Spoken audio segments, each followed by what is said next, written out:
Ayan, harvest ng kalamansi si Maning. No? Kaw.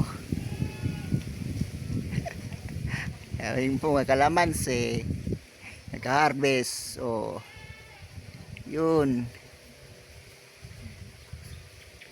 Hinog na ang mga kalamansi.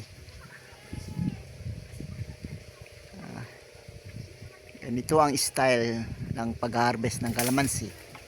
Mayroon silang hagdan na kawayan. Ayan o. Tapos papunta doon sa taas. Kung saan yung may bunga. Ayun o. Yan ang style ng pag-harvest ng kalamansi. May hagdan na kawayan papunta doon. Akyat. Para makakuha ng kalamansi. Yun. Yan. Katakot din kasi pag yung mga sanga ng kalamansi ay mabali, hirap mahulog. Maraming tinik ang kalamansi.